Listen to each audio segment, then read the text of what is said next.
Cabinet విస్తరణ నేడో రేపో కొలిక్కి పీసీసీ కార్యవర్గం సైతం ఢిల్లీలో అందుబాటులో ఉండండి. రేవంత్కు ఏఐసీసీ సూచన.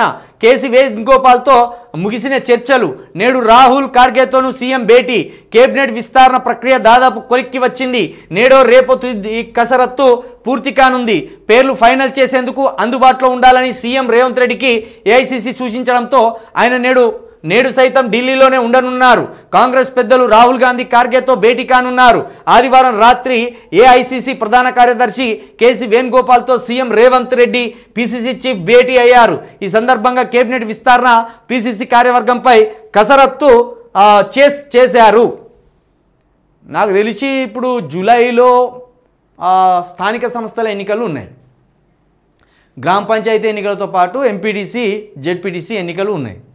మరి ఆ లోపు ఈ మంత్రివర్గ విస్తరణ చేస్తారా చేయరా అనేది ఒక ప్రశ్నే. ఒకవేళ చేస్తే స్థానిక సంస్థల ఎన్నికలలో ఆశావాహులు మంత్రులు కావాలనే ఆశావాహులు ఎవరెవరైతే ఉన్నారో వాళ్ళు సహకరిస్తారా సహకరించరా అనే కోణంలో ఒకటి. రెండు, సహకరించరు, పెద్ద ఎత్తున సహకరిస్తలేరు కొంతమంది అనుకుంటే దీన్ని ఆపే ప్రయత్నం చేస్తారు. లేకపోతే జూలై తర్వాత ఆగస్టులోనే ఈ మంత్రివర్గ విస్తరణ ఉండే అవకాశం ఉంటుంది. కాకపోతే ఇప్పుడు ఎవరెవరికి ఇవ్వాలి ఎట్లెట్లు ఇవ్వాలి అనే ఓ చర్చ అయితే జరుగుతుంది కావచ్చు. లేకపోతే రేవంత్ రెడ్డి గారు నిన్న ఆ బీజేపీ కేంద్ర మంత్రులను కలిసిండు, మోడీ గారిని కలిసిండు. కానీ ఇక్కడ రాహుల్ గాంధీ గారిని కలవలేదు, కేసీ వేణుగోపాల్ గారిని కలిసిండు. అంటే రాహుల్ గాంధీ గారు కలిసే అవకాశం ఇస్తలేరు. అట్లా ఇవ్వరు వాళ్ళు. కాంగ్రెస్ పార్టీల స్వభావమే అట్లుంటుంది. 10 సార్లు రాహుల్ గాంధీని కలిస్తే ఆయన విలువ నాకు లేదనుకుంటాడు.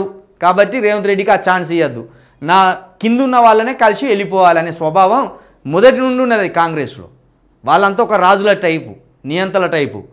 కాబట్టి మరి ఇది కేబినెట్ విస్తరణ అనేది ఈ 2 రోజులల్లా జరుగుతుందా జరగదా తెలియదు. ఎందుకంటే దాదాపుగా ఒక 18-20 నెలల నుంచి కూడా దీన్ని రేపు మాపు అని పొడిగిస్తూనే ఉన్నారు.